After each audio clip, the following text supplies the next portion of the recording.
Pasa aquí, ¿qué?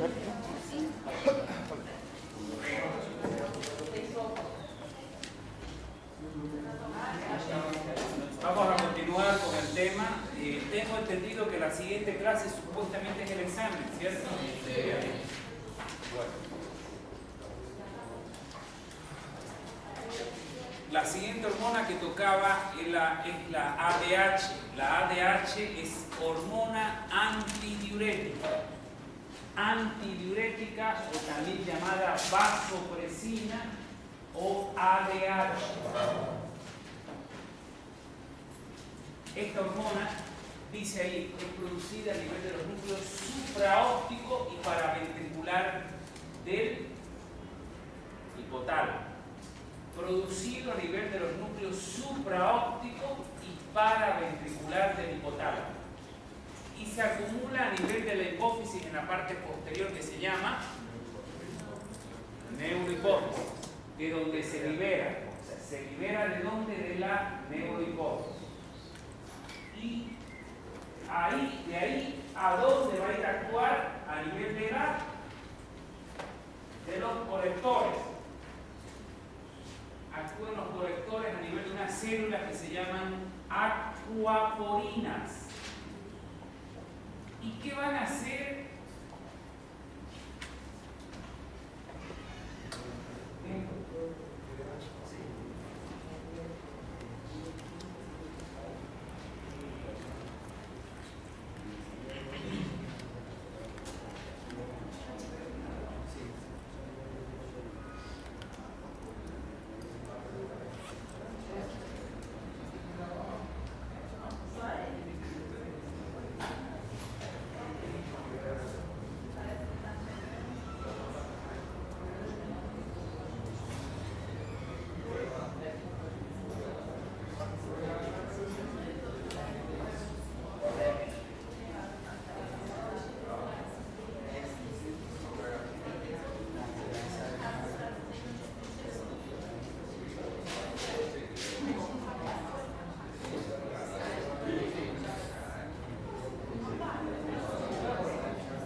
Entonces, ¿dónde actúa la hormona antidiurética?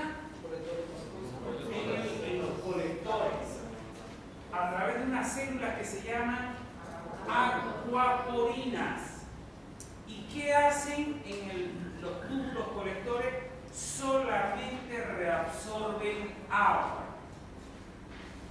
No tiene que ver nada con los electrolitos, solamente reabsorbe agua. Por lo tanto, acá dice, la hormona antidiurética o vasopresina provoca una acción antidiurética, antiurinaria, o sea, que disminuye la eliminación de agua por los riñones. Actúa en la porción final del túbulo contorneo distal y básicamente en los colectores. Y provoca una reabsorción de agua, donde en las células que se llaman acuaporinas.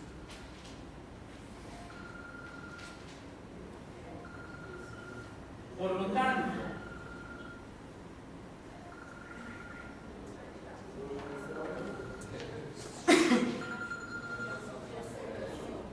este aumento de la reabsorción provocará disminución de la osmolaridad plasmática.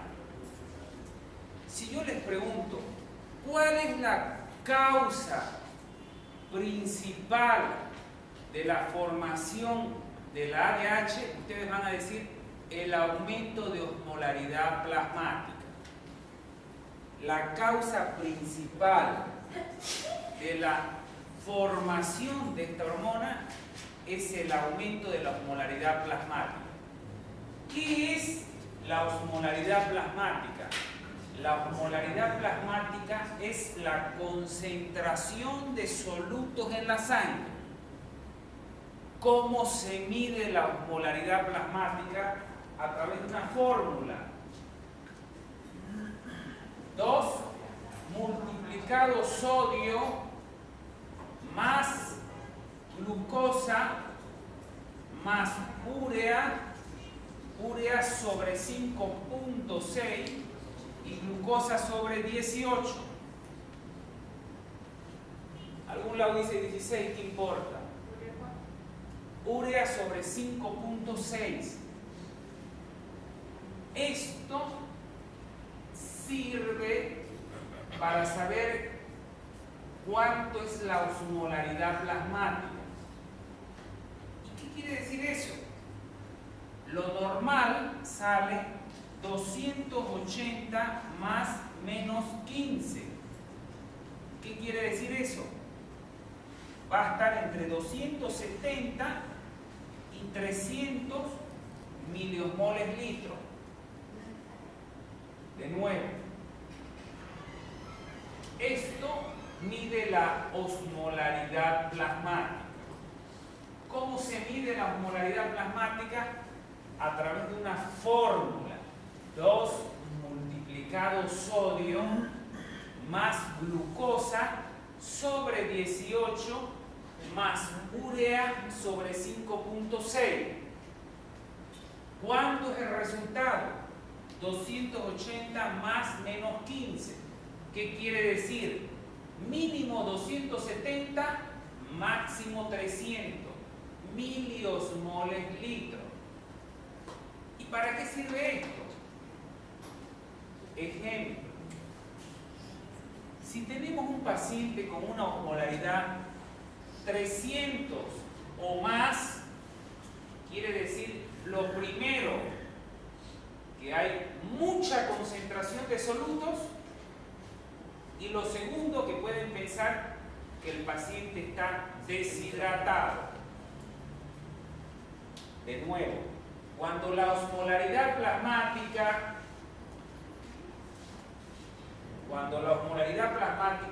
está alrededor de 300 o más, ¿en qué van a pensar? ¿Que hay mucha concentración de soluto? O también pueden pensar que el paciente está deshidratado. Cuando la osmolaridad plasmática está en 270 o menos, alrededor de 270 o menos, van a pensar que hay poco soluto, o lo siguiente, que está hiperhidratado. Son dos cosas que van a pensar. ¿Por qué es importante eso? Porque cuando ustedes tienen un paciente deshidratado, la osmolaridad plasmática está alrededor de 300 o más. Y la principal causa de la formación de esta hormona es un aumento de la osmolaridad plasmática. Entonces, aumento de osmolaridad plasmática, lo primero que piensan es aumento de concentración de soluto, y luego pueden pensar que el paciente está deshidratado. Dos cosas que piensan: la osmolaridad plasmática baja, o que hay poca concentración de solutos, o que el paciente está hiperhidratado.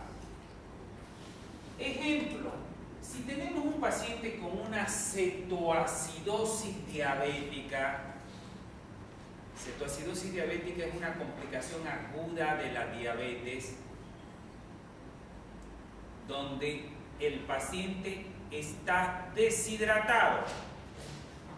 Cuando tienen un paciente con una complicación aguda, que es la cetoacidosis diabética, o el síndrome hiperosmolar, que es otra complicación aguda de la diabetes, los dos están deshidratados. ¿Por qué están deshidratados? Porque sus niveles de azúcar están elevados.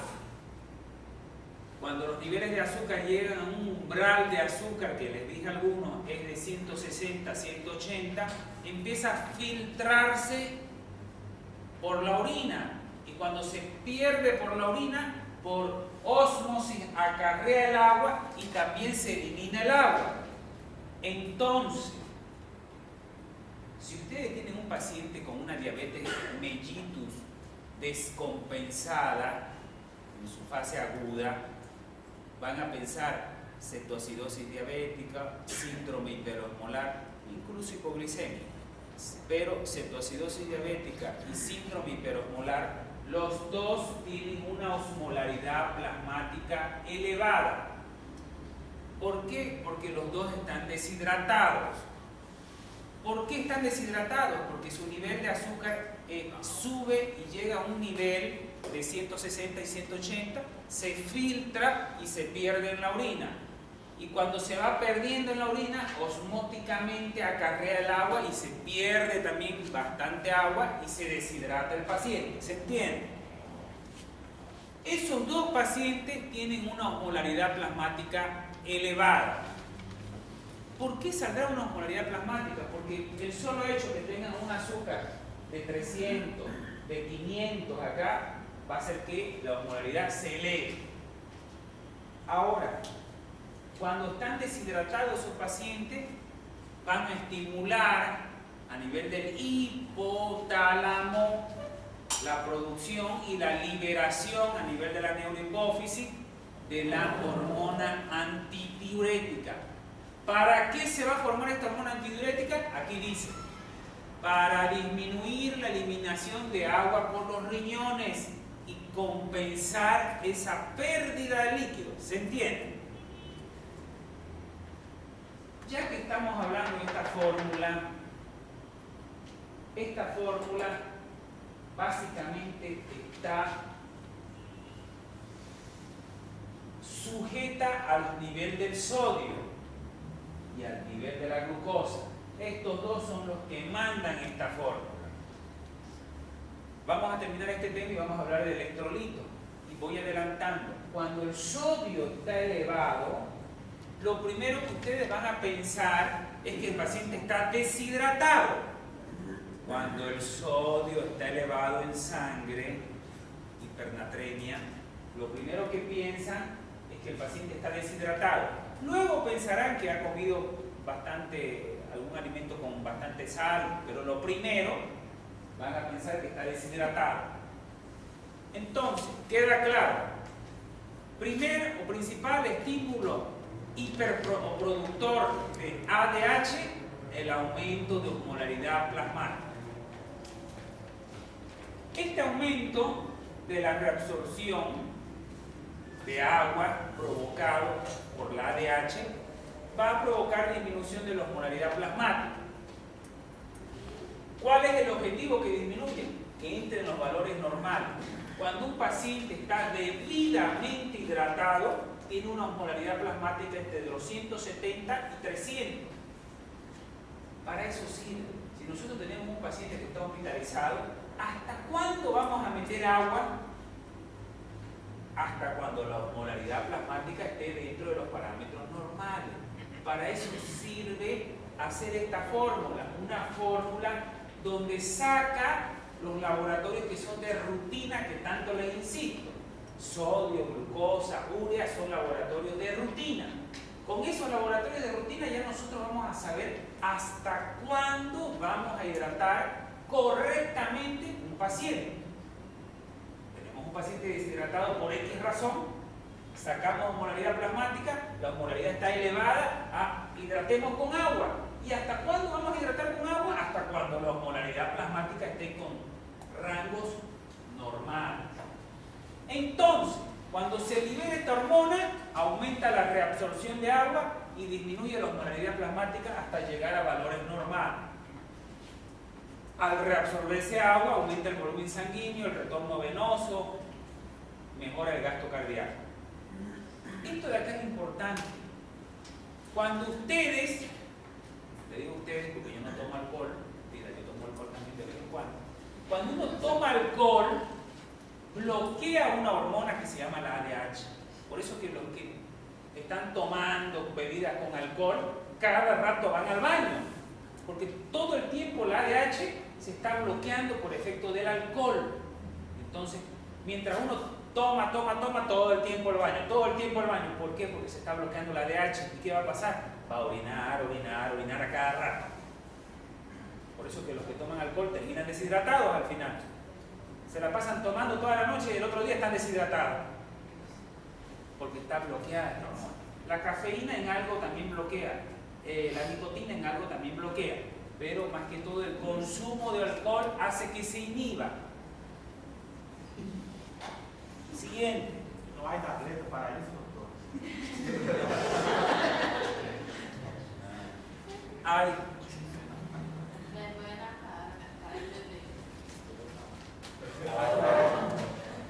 Por si acaso, la hormona antidiurética cuando falla, ¿cómo se llama la enfermedad?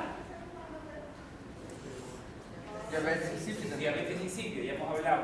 Cuando falla esta hormona, cuando no se está produciendo o se está bloqueando, se llama diabetes insípida.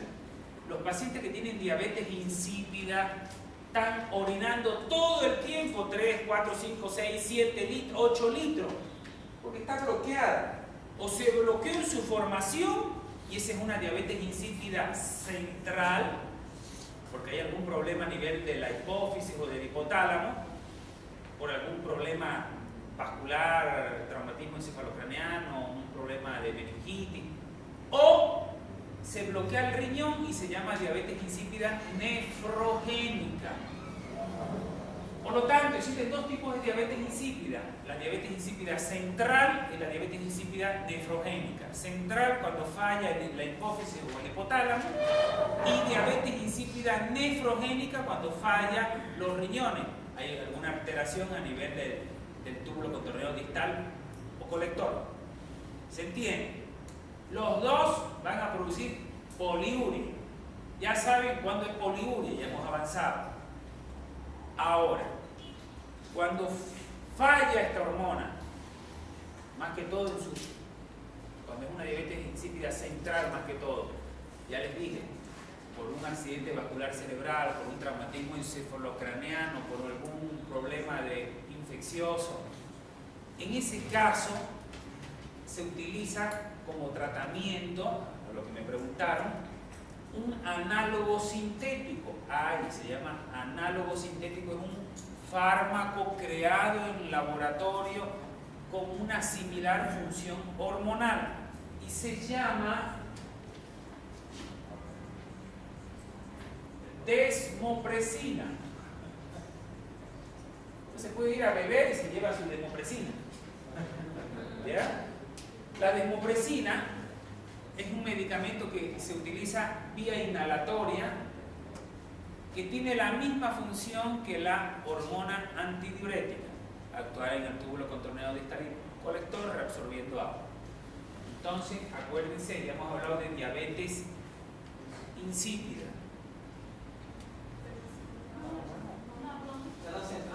Todavía, doctor, en clase. Ahorita nos hablamos.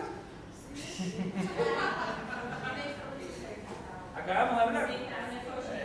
¿Ya? Entonces acuérdense, diabetes insípida es este problema. Falla acá. ¿Queda claro? Diabetes insípida, queda claro todo sobre ADH. Siguiente. A ver qué dice acá. Bueno, no voy a hablar mucho de oxitocina. De todos modos, la oxitocina es producida por los núcleos supraópticos paraventriculares del hipotálamo. La oxitocina también se libera a nivel de la neurohipófisis. ¿Pero qué dice la oxitocina? Puede estimular la excreción de sodio por los riñones, producir natriuresis. No hablo mucho de la oxitocina, pero debe saber que también tiene un efecto de natriuresis. Natriuresis es eliminar sodio por la orina. La oxitocina actúa, dice, en las glándulas mamarias, ocasionando producción de leche. Eso se llama galactorrea. La oxitocina estimula a las glándulas mamarias en la producción de leche. Eso se llama galactorrea. Y también produce amenorrea. Amenorrea, no hay ovulación. Por eso que las mujeres que están en periodo de lactancia, cuando han tenido su bebé, al producir succión el bebé del pecho, está produciendo esta hormona que se libera de la neurohipófisis, y esta hormona va constantemente a producir leche, por eso es la lactorrea, y producir amenorrea. De otra manera, las mujeres que dan lactancia, muy difícil que se puedan embarazar por estimulación de la oxitocina. La oxitocina va a producir galactorrea y va a producir amenorrea. Cuando dejan de lactar, ¡pum!, se embarazan. Ocurre muchas veces. Entonces, es por esta razón, por esta hormona. Pero en lo que respecta a nefrología, es una hormona que de alguna manera produce natriuresis. Hasta ahí lo dejamos. Oxitocina. Algunos les mencioné esta hormona cuando hay una insuficiencia renal crónica, cuando el clínico de creatinina baja de 60 ml por minuto por más de 3 meses, se va acumulando esta hormona y resulta que los pacientes, incluso los hombres, vienen y me dicen: doctor, me está creciendo el pecho, me dicen. Y yo les digo: y cuidado que le dé leche. Pero ocurre. Ellos dicen: no, ellos no creen que puede pasar, pero ocurre. Puede crecer el pecho y puede dar leche incluso. ¿Por qué? Porque se está acumulando esta hormona que es la oxitocina, hormona que debería tener su vida media y eliminarse. Aquí difícilmente se degrada, va recirculando y va estimulando la producción del crecimiento de la mama, incluso la galactorrea y amenorrea. Por eso es que las mujeres que dializan difícilmente se pueden embarazar, por acumulación de oxitocina. A ver,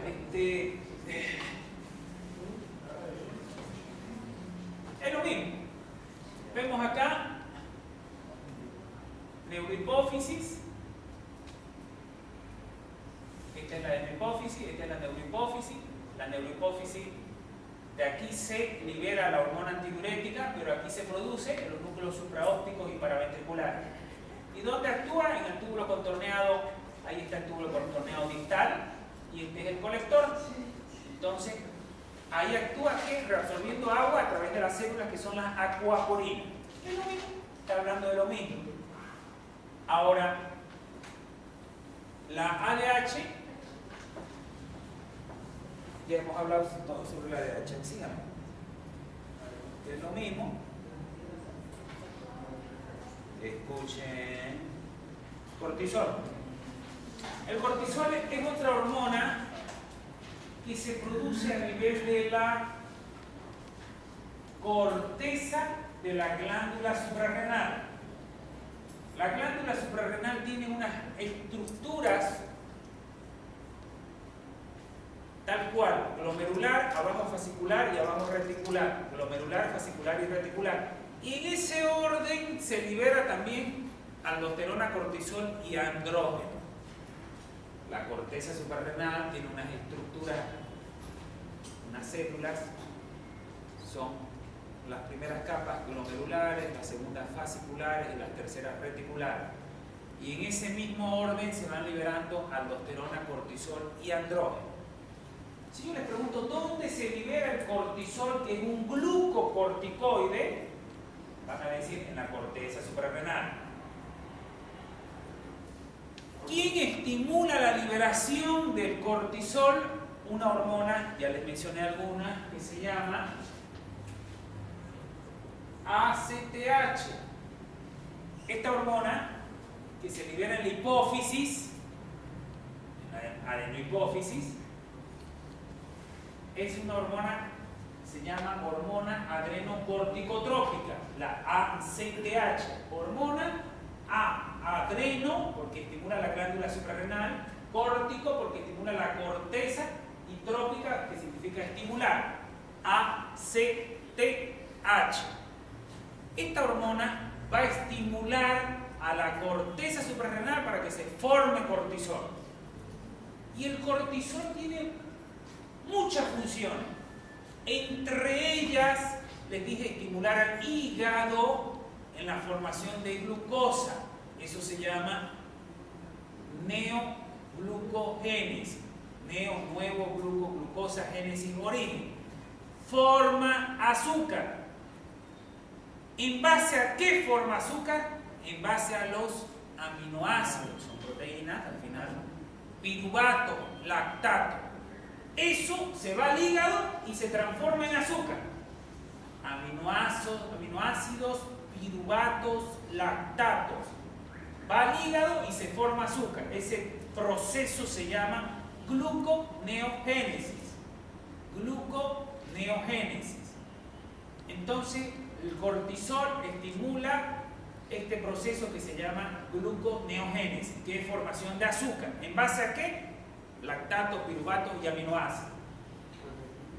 Resulta que la neoglucogénesis es mayor durante la mañana. ¿Por qué? Porque en la mañana uno necesita más energía. Y si se necesita más energía, ¿de dónde va a sacar la energía? De las azúcares. Por lo tanto, el cortisol está más elevado en la mañana que en la tarde. ¿Por qué es importante eso? Porque cuando nosotros sospechemos de algún problema estructural en la formación del cortisol, o sea, sospechamos que no hay cortisol, tenemos que pedir cortisol en la mañana y tenemos que pedir cortisol en la tarde. El cortisol en la mañana es más alto que en la tarde.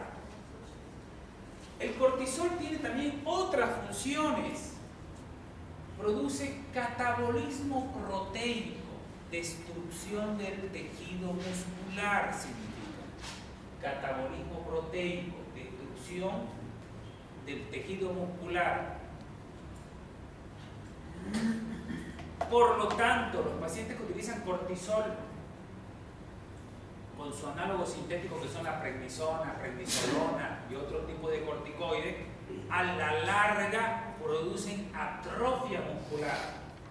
Con el tiempo de haber utilizado mucho tiempo corticoides, pueden llegar a producir atrofia muscular por aumento del catabolismo proteico, por destrucción muscular. Pero esa es una de las funciones que tiene el cortisol.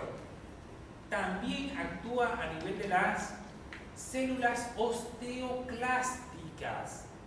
Las células osteoclásticas son responsables de producir resorción ósea. Resorción es sacar el calcio del hueso y llevarlo a la sangre. Entonces, ¿qué va a hacer el corticoide, el cortisol? Va a estimular estas células osteoclásticas. Al estimular estas células osteoclásticas va a producir resorción ósea. ¿Y qué va a suceder con el hueso? Se va a producir una osteoporosis. Los pacientes que utilizan corticoides por mucho tiempo tienen fragilidad ósea. Osteoporosis, osteopenia, ya lo han escuchado. ¿Qué más produce el corticoide? Produce una mala distribución de la grasa. Una mala distribución de la grasa. Los pacientes que utilizan corticoides durante mucho tiempo tienen una obesidad centrípeta. Tienen un cuello en jiba de búfalo, dicen.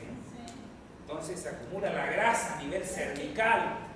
Tienen obesidad centrípeta, tórax ancho, abdomen ancho y los brazos bien cortitos, bien atrofiados, las piernas atrofiadas. ¿Por qué? Porque hay una mala distribución de la grasa a nivel centrípeta, se acumula a nivel central.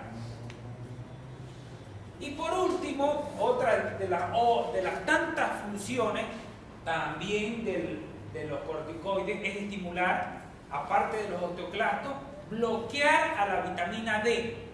Bloquea a la vitamina D. Y ya saben que la vitamina D es la encargada de reabsorber calcio. Entonces, hay hipocalcemia, hay desmineralización ósea con osteoporosis. E incluso, dice, suprime el sistema inmunológico. Ya sabemos, los corticoides se utilizan como inmunosupresores. Los que me han visto en la práctica algunos, he utilizado corticoides en muchos pacientes. ¿Por qué? Porque bloquea la cascada de tipo inmunológica, bloquea la liberación de las citoquinas, que son mediadores inflamatorios, suprime el sistema inmunológico. Esto ya lo hablamos. ayuda en el metabolismo de la grasa, ya sabemos cómo interviene con las proteínas, ya sabemos cómo interviene con los carbohidratos. Entonces, el cortisol, que quede claro, producido por la corteza suprarrenal, estimulado por la ACTH.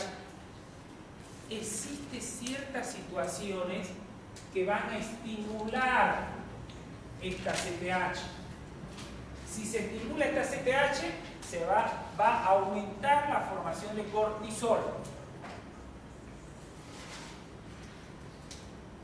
Cuando uno está estresado, bajo estrés, el estrés estimula la liberación de ACTH. ¿Y por qué puede estar estresado? Puede estar estresado porque va a ser sometido a una cirugía, puede estar estresado porque está internado por cualquier proceso infeccioso, va a estar estresado porque se infartó y está en la terapia intensiva, va a estar estresado porque tiene examen la siguiente semana. Entonces, todo eso va a hacer que se eleve la ACTH. Y la ACTH va a hacer que se libere más cortisol. Y el cortisol va a hacer que se libere más azúcar. Entonces, hay pacientes que tienen niveles de azúcar elevados. ¿Pero es por qué? Porque están sometidos a un estrés continuo. ¿Ya? Por si acaso. Por lo tanto, existen también situaciones, aparte del estrés, cuando aumentan las hormonas tiroideas por un hipertiroidismo, también es otra de las maneras por las cuales se eleva la ACTH. Un hipertiroidismo eleva la ACTH. El estrés eleva la ACTH.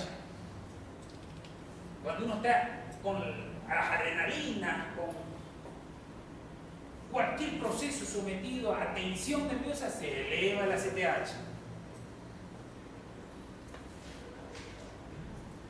Insulina. La insulina, ya saben, es una hormona producida por las células beta de los islotes de Langerhans a nivel del páncreas. Tal cual. Insulina producida por las células betas que están en los islotes de Langerhans en el páncreas. Aunque ustedes no lo crean, en octavo semestre que están ustedes, hay algunos que no saben dónde se libera la insulina. Increíblemente, he escuchado respuestas, no, se libera en el hígado. Octavo semestre, por si acaso. Producida y secretada por las células beta de los islotes de Langerhans del páncreas. Ya saben, la insulina es un transportador del azúcar que deposita el azúcar a nivel intracelular como glucógeno. ¿Para qué? Para dar ATP, que es energía. Entonces, la insulina es un transportador del azúcar y la deposita dentro de la célula como glucógeno para dar ATP, que es energía. Dice, la enfermedad, ya saben, de diabetes mellitus.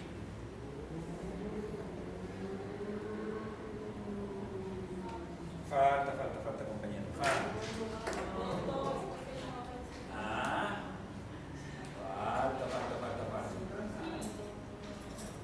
Hasta acá, ¿alguna pregunta? Hasta esta parte, ¿hay alguna duda? La enfermedad de diabetes mellitus, ya saben, diabetes mellitus tipo 1, tipo 2 y asociado a otras enfermedades. Tipo 1, cuando hay algún problema autoinmune o idiopático. Tipo 1, causa autoinmune, cuando hay anticuerpos en contra de las células beta del páncreas. Otra causa de la diabetes tipo 1 es idiopática, no se sabe cuál es la causa. Tipo 2 tiene un componente genético, hay un gen que tiene que haber un factor predisponente que generalmente es la mala alimentación o el estrés que hace que se desencadene este tipo de diabetes tipo 2 alrededor de los 43, 44 años. Tipo 2, adulto. Tipo 1, la juvenil. Y las asociadas a otras enfermedades o otros cuadros, a un feocromocitoma, a un Klinefelter, a otro tipo de enfermedad, a una enfermedad por una pancreatectomía, un tumor en el páncreas, donde hay un daño estructural en la liberación de la insulina. Eso se llama asociado a otras enfermedades. Tipo 1. Tipo 2, asociado a otras enfermedades y la gestacional.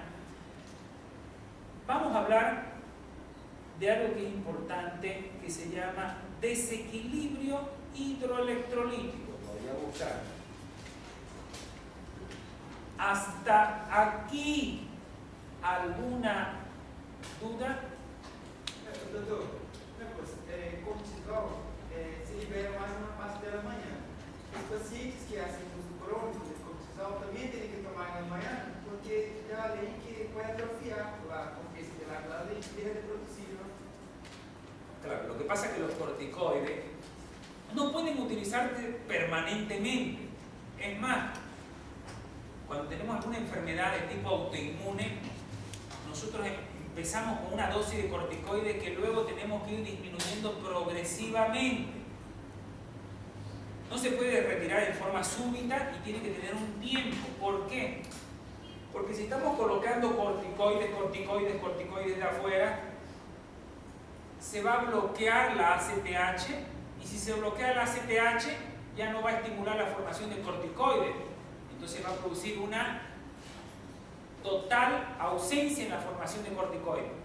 Cuando nosotros, de otra manera, cuando nosotros damos corticoides, podemos bloquear, cuando damos corticoides por una temporada larga, podemos llegar a bloquear a la corteza suprarrenal que se libere el cortisol endógeno. Se provoca. Es lo mismo que cuando hay una diabetes mellitus. Cuando hay una insulinoresistencia, hay tanta insulina en la sangre que llega un momento que el páncreas deja de producir la insulina y ¡pum! Se declara la diabetes mellitus. Lo mismo, cuando hay externamente se está dando corticoides todo el tiempo, podemos llegar a provocar una ausencia en la formación de corticoides por parte de la corteza suprarrenal. Entonces, tiene su tiempo de dar medicamento y tiene su tiempo de ir retirando progresivamente para no provocar ese problema. ¿Se entiende?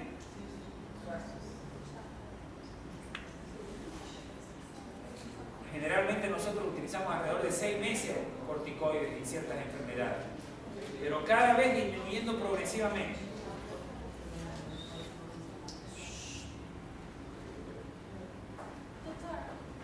La alteración de la estructura sería aldosterona, cortisol.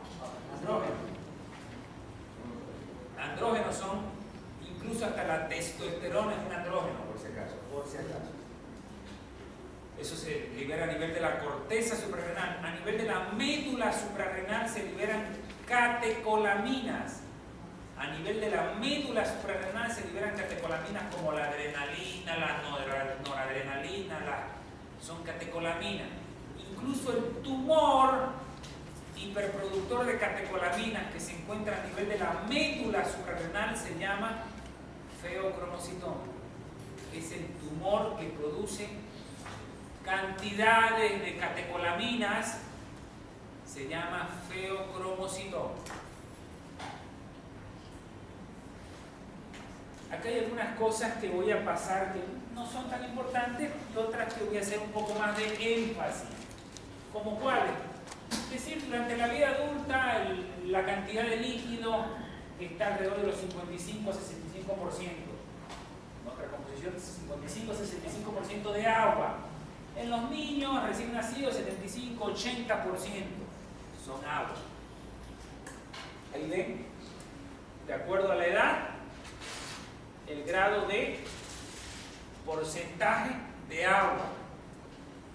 70%, 65, 70%, adulto mayor 50% y los niños 70-80%. De esta diapositiva lo que es importante saber son ciertos valores que sí o sí hay que saber, como el sodio. El sodio a nivel intracelular y a nivel extracelular. A nivel extracelular, ¿cuánto es lo normal del sodio?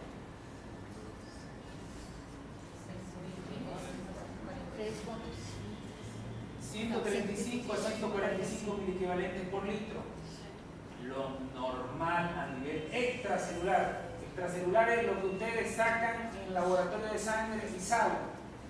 Extracelular. O sérico, lo mismo. Sodio sérico o extracelular, lo normal 135 a 145 miliequivalentes litros. Pero a nivel intracelular, aquí dice 35, incluso llega hasta 10. Si yo les digo cuánto es el valor normal intracelular, aquí dice 35, pero incluso llega a 10 miliequivalentes litros. Es poquita cantidad. Dentro de la célula hay poco sodio. La mayor cantidad de sodio en el organismo se encuentra extracelular. Lo mismo el potasio. El potasio a nivel intracelular y a nivel extracelular. A nivel extracelular es de cuánto? 3.5 hasta 5, 5.1 miliequivalentes litros. Miliequivalentes litros. MEX. 3.5 a 5, 5.1 MEC, así se abrevia. Miliequivalentes litros. De 3.5 a 5.1. Eso es a nivel extracelular. Pero a nivel intracelular es el que mayor cantidad tiene. Aquí dice 115, puede llegar a 130, 140 miliequivalentes litros. Ustedes ven la cantidad que hay a nivel extracelular. 115, 120, 130, 140 miliequivalentes litros. ¿Qué quiere decir eso? Y a nivel extracelular 3.5 a 5.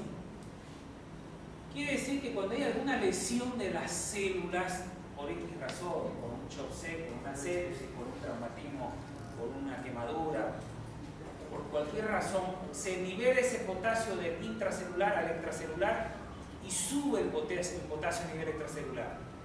Lo vamos a volver a repetir en un rato más cuando hablemos de cada uno de los electrolitos.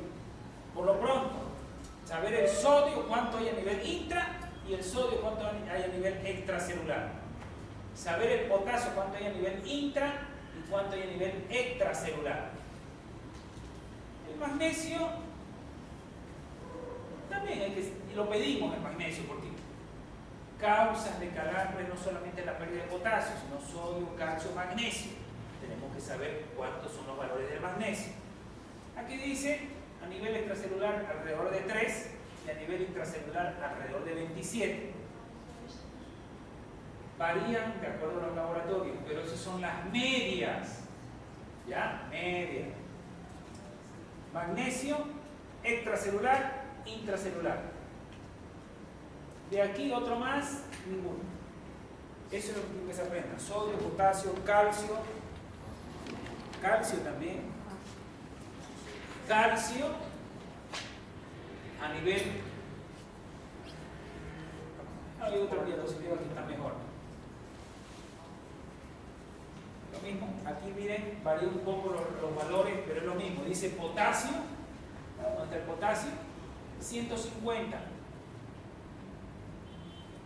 Acuérdense, el potasio a nivel intracelular está, dice 115, puede llegar a 130, 140, hasta 150 miliequivalentes litros a nivel intracelular.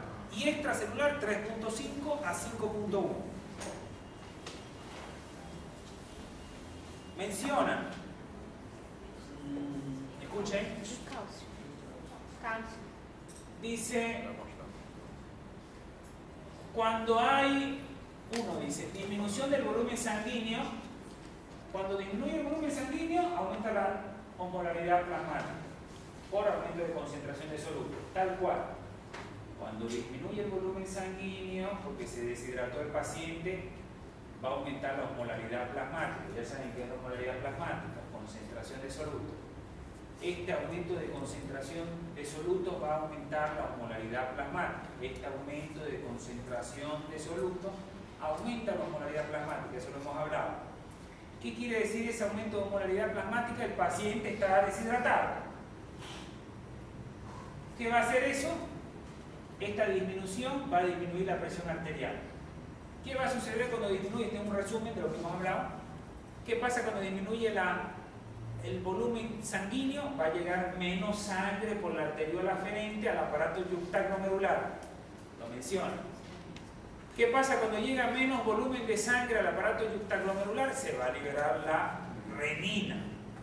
La renina va a liberar angiotensina 1, angiotensina 2. Ya saben que la angiotensina 2 va a estimular el centro de la sed, va a estimular a la formación de aldosterona y va a ser un potente vasoconstrictor. Dice la angiotensina 2, un potente vasoconstrictor y estimula la liberación de aldosterona y estimula la liberación de la hormona antidiurética por la neurohipófisis. El aumento de reabsorción de sodio provocado por la aldosterona va a reabsorber sodio y se va a reabsorber agua, va a aumentar el volumen sanguíneo y mejora la presión arterial. Como todo esto tiene una relación, tal cual como lo que ya ustedes deben saber. Aquí hablo un poco de las cantidades de líquidos que nosotros tenemos. Hay pérdidas insensibles y hay pérdidas sensibles, han escuchado eso. Pérdidas sensibles que nosotros estamos viendo, diuresis, una pérdida sensible, diuresis. Y pérdidas insensibles, ahí dice, por la sudoración, alrededor de 300, 350 ml día. Por la respiración, dice alrededor de 100 ml día. En las heces fecales, alrededor de 100 ml día. Más o menos, la cantidad de pérdidas insensibles está alrededor de los 700 ml día. Es pérdida insensible. O sea, sí o sí, mínimo, uno tiene que tomar 700 ml día de líquido. Esto es importante porque esto lo tomamos en cuenta en las terapias intensivas. En la terapia intensiva tenemos que controlar lo que orina el paciente y qué cantidad de pérdidas insensibles tiene. ¿Para qué? Para recuperar esa cantidad de líquido que se está perdiendo. Entonces hay pérdidas insensibles que se pierden por la respiración, por la sudoración, por las heces fecales. Una media de 700 ml día. Y hay pérdidas sensibles, como es la diuresis, que eso va a depender del kilopeso de las personas. ¿Ya? La orina, ¿cuánto orina uno? 1,5 litros, 2 litros, 2,5 litros. Esas son pérdidas sensibles a tomar en cuenta. Cuando uno toma en cuenta el equilibrio hidroelectrolítico, el equilibrio hídrico, toma en cuenta las pérdidas insensibles y las pérdidas sensibles. Aquí está de otra manera. Requerimientos basales. Orina, bueno, es una pérdida sensible. Respiración, alrededor de ¿cuánto? 150 a 225 ml día. Sudoración y heces fecal. La media de esto es alrededor de 700 ml. Pérdidas insensibles. Heces fecales, respiración, sudoración, insensible. La osmolaridad plasmática, ya hablamos, esta fórmula, ya dijimos, concentración de soluto. En algunos libros aumentan aquí 2 por sodio más potasio. En algunos lados es esta misma fórmula, pero multiplican acá el 2 por sodio más potasio. Como el potasio no influye tanto a nivel extracelular, muchas veces no se lo toma en cuenta. Pero hay algunos lados que dicen 2 por sodio más potasio, más glucosa. Yo, para hacerlo lo menos complicado, directamente 2 por sodio más glucosa. Pero hay otro lado, 2 por sodio más potasio. Aquí, por ejemplo, no toma en cuenta, aquí toma abajo 2 por sodio más potasio. Pero aquí dice 2 por sodio más glucosa directamente. Es importante. La orina, ¿qué? Plasma, ¿no? ¿Ah? Es que uno mide la osmolaridad del plasma, el otro es la orina. Claro, es que hay tanto osmolaridad del plasma como osmolaridad de la orina y los dos se pueden sacar de esta manera. Ya cuando entremos al examen de orina vamos a hablar todo lo que es de orina. Por lo pronto, osmolaridad plasmática. Acuérdense que esto de acá lo pueden hacer así o pueden sumarle aquí al sodio más potasio. Pero lo importante es que la osmolaridad plasmática es entre 280 más menos 15, o sea, entre 270 y 300 miliosmol.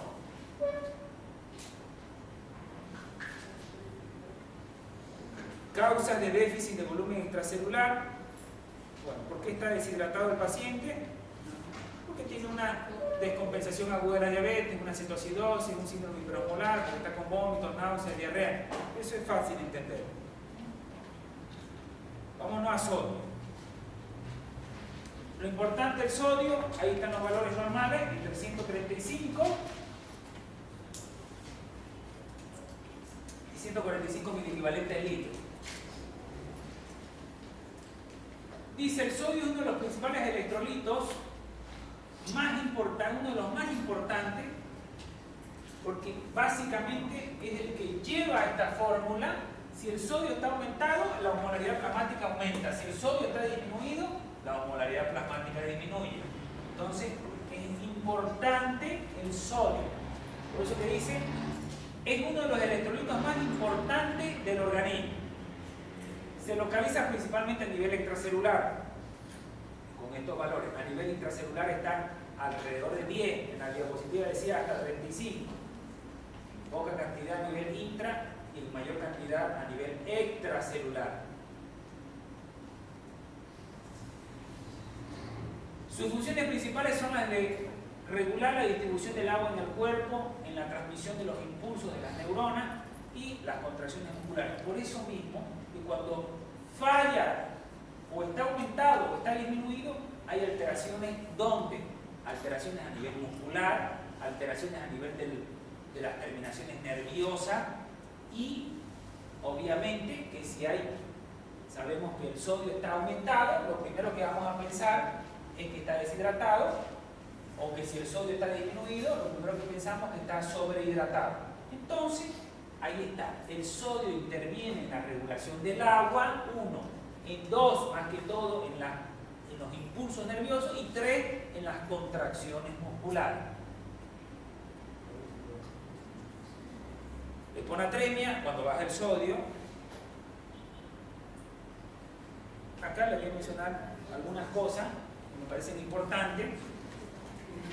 Básicamente, la mayor cantidad de sodio se reabsorbe a nivel del túbulo contorneado proximal. Alrededor de un 60-65% se reabsorbe en el túbulo contorneado proximal.